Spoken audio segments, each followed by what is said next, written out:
Conversation with Jon Paul Morosi, national baseball writer for the MLB Network.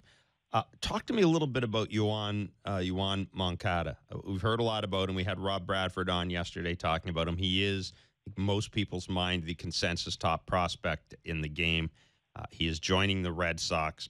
We believe he's going to play some third base, although I really, John, I really wonder when I've got Hanley Ramirez at first and Moncada at third. I'll give Ramirez credit because he's made the conversion to first base. But man, I don't want to be giving away extra pitches and extra outs. And Moncada's his bats arrived in the major leagues, at least from one side of the plate. It has his defense may not be that good. How do you see the Red Sox using him, and how good are people saying this kid could be? Well, he's a potential all-star for many, many years. I think that's the number one part of his potential. I think when the Red Sox signed him a couple springs ago, Ben Cherington said, we think we're signing one of the best players in his age group in the world, one of the best 20-year-olds in the world. And I think that his performance since then has really borne that out as one of the really premium young players in the game. So he can handle certainly major league pitching. I have very little doubt about that. But as you point out, Jeff, the question is, how long can they go with him at third base, depending on just really how new he is to that position.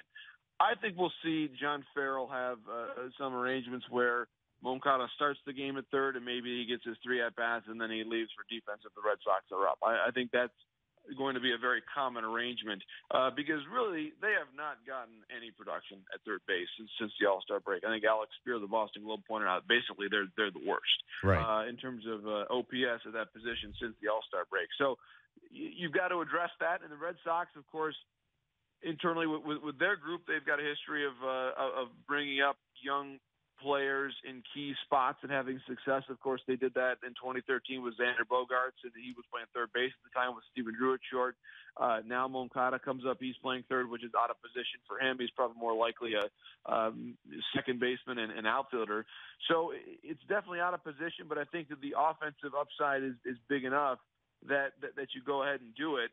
I think that it's just going to be interesting to see how he adapts, and certainly with all that pressure there, and I think he'll be fine. The interesting thing to me, Jeff, is you look at just the youth of that team and how many of their absolute key players are young. I mean, now Mookie Betts is almost like a average age player in that everyday lineup. We talk about Betts, how young he is. Bogaerts is still a young guy. Benintendi, of course, on the DL, but he'll come back.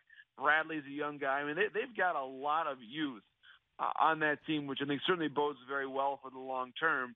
And right now, I mean, I think we're going to see a lot of Yoan Moncada at third base. So that's going to add, I think, even more hype and excitement to that series in Toronto next weekend, just because we're going to be taking a look at one of the just elite young prospects in the game.